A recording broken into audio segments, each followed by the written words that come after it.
Selamat berjumpa kembali dalam layanan audio Sahabat Seperjalanan. Hari ini adalah hari Rabu 21 Juli 2021. Tema renungan dan saat teduh kita dengan judul Berdamai dengan Masa Lalu. Berdamai dengan masa lalu. Firman Tuhan terambil dalam Filipi pasal ketiga ayat yang ke-13 sampai dengan ke-14. Demikian bunyi firman Allah.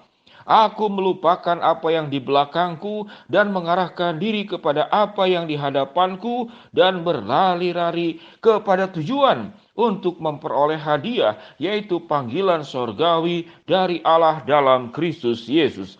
Mari kita berdoa. Bapa yang di dalam sorga, Allah yang kami sembah di dalam nama Tuhan Yesus Kristus, yang mampu menolong menyelesaikan permasalahan masa lalu kehidupan kami menjadi indah sekalipun masa lalu yang kami lewati di waktu terdahulu adalah masa-masa kegelapan. Di dalam nama Tuhan Yesus kami berdoa. Amin. Shalom sahabat seperjalanan yang dikasihi Tuhan, berdamai dengan masa lalu. Sahabat seperjalanan berkata, bagaimana berdamai dengan masa lalu Pak Pendeta kalau masa lalu saya itu penuh dengan kepahitan, pengalaman dihianati, pengalaman ditolak, pengalaman tidak diharapkan, pengalaman diasingkan, pengalaman tidak dikasihi, pengalaman dibiarkan, pengalaman kemudian dimanfaatkan. Bagaimana saya bisa berdamai dengan masa lalu? Tatkala saya mencoba untuk melupakannya, yang terjadi adalah dia semakin menjajah dan mendominasi pikiran dan perasaan saya. Lalu kemudian itu berpengaruh kepada perilaku kehidupan saya setiap hari.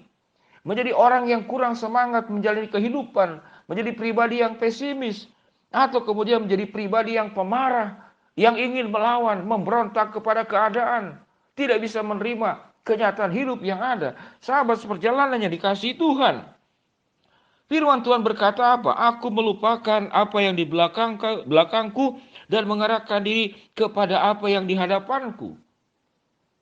Paulus adalah pribadi yang punya masa lalu yang sangat buruk, pribadi yang kejam, pribadi yang tidak punya perasaan. Namun Tuhan mengubah pribadi yang kejam, pribadi yang tidak punya perasaan, yang haus darah, diubah menjadi pribadi yang penuh dengan cinta kasih.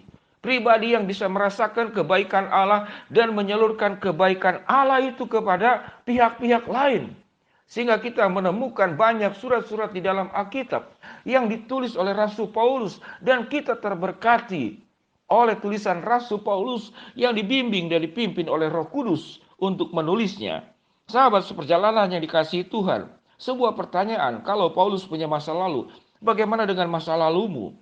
Tadi sudah dijelaskan tentang masa lalu kondisi yang buruk dan pengalaman kemudian berdampak. Namun Tuhan mau mengubahkan. Sahabat seperjalanan, saya akan bahas tentang ada 300 penyakit karena akibat pengalaman masa lalu yang buruk. Perilaku-perilaku abnormal. Saya sebutkan beberapa perilaku. Obsesif kompulsif. Perilaku yang melakukan sesuatu yang berulang-ulang, mencuci tangan berulang-ulang, menutup pintu berulang-ulang. Disebut ada yang berikut dengan sisotipal, yaitu pemikiran magis. Suka berpikir hal-hal yang di luar nalar.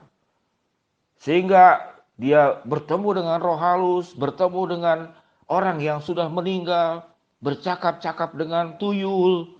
Ini adalah perilaku yang sungguh menakutkan. Ada disebut dengan sisoid, pribadi penyendiri, emosinya dingin.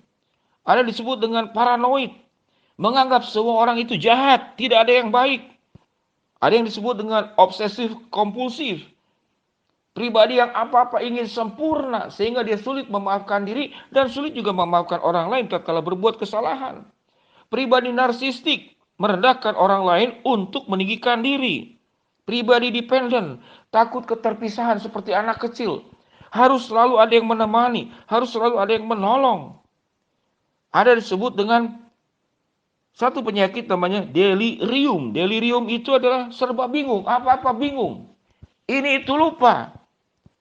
Ada yang disebut dengan penyakit piromania. Piromania ini adalah dia tertarik dengan api, bermain-main api.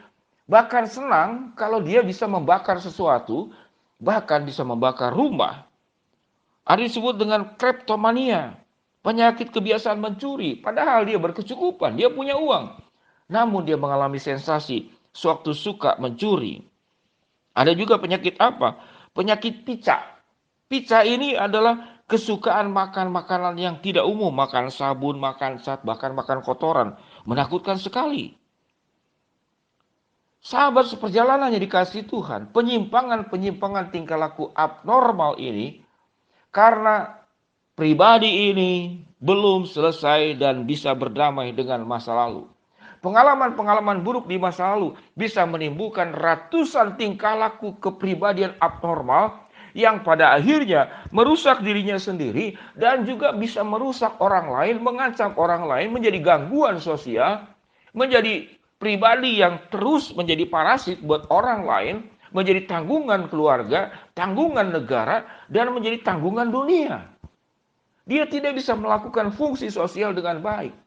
Dan Allah mengajarkan kepada kita, mari kita melupakan apa yang di belakangku dan berlari-lari kepada tujuan untuk memperoleh hadiah, yaitu panggilan sorgawi dari Allah dalam Kristus Yesus.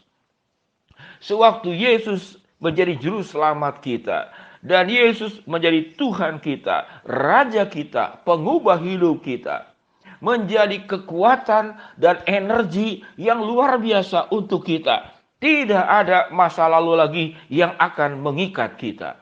Karena Tuhan sudah mengikat seluruh dosa dan maut dan akibatnya di dalam kuasa darah Yesus di atas kayu salib. Semuanya selesai selama kita mau bekerja sama dengan Tuhan. Maukah engkau itu melepaskan ikatan kepada masa lalu dan engkau terikat di dalam kasih penebusan Kristus, pengampunan Kristus, damai sejahtera Kristus, sukacita Kristus yang akan mengubah engkau menjadi manusia baru. Manusia yang bebas daripada sampah-sampah di masa lalu.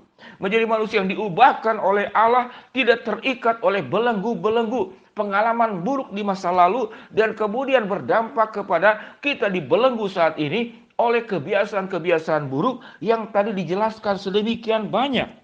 Sahabat seperjalanan yang dikasihi Tuhan, inilah saatnya kita boleh berkata, kita akan berdamai dengan masa lalu, bukan kemudian masa lalu menjadi sahabat kita, namun kita tidak perlu memusuhinya.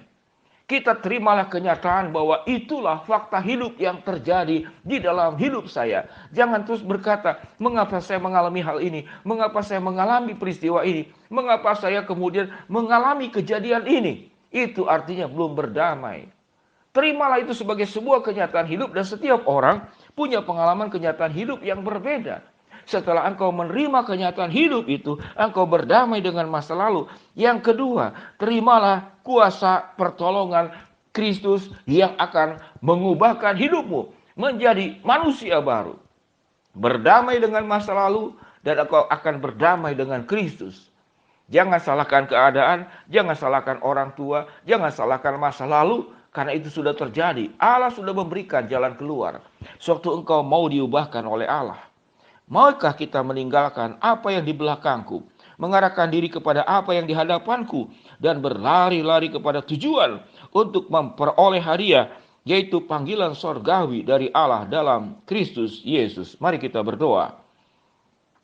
Bapa yang di dalam surga, secara khusus hari ini hamba-Mu berdoa untuk setiap sahabat seperjalanan, kadar sedikit, kadar sedang, atau kadar berat, kami masih terikat oleh masa lalu. Di dalam kuasa darah Yesus, hamba-Mu mematahkan segala keterikatan kami kepada pengalaman masa lalu yang buruk, ketertolakan, dikhianati, dibuang, ditinggalkan, tidak dihargai, dimanfaatkan, atau 1000 macam alasan yang membuat kami terikat. Tuhan akan mengubahkan kami menjadi pribadi yang baru setelah kami menerima kenyataan hidup dan kami menerima kuasa pertolongan Yesus yang mengubahkan hidup kami untuk berlari-lari kepada tujuan, memperoleh hadiah, yaitu panggilan sorgawi dari Allah dalam Kristus Yesus. Berkati sahabat seperjalanan yang sakit Tuhan sembuhkan, yang sedang punya masalah Tuhan bukakan jalan, yang sedang memohon berharap sesuatu Tuhan akan kabulkan sesuai dengan waktu, rencana, dan kehendak-Mu. Di dalam nama Tuhan Yesus kami berdoa, amin. Shalom sahabat seperjalanan yang dikasihi Tuhan. berdamai dengan masa lalu, terima kenyataan hidup, dan terima kuasa pertolongan Kristus yang mengubahkan hidupmu menjadi indah. Shalom, Tuhan memberkati kita semua. Amin.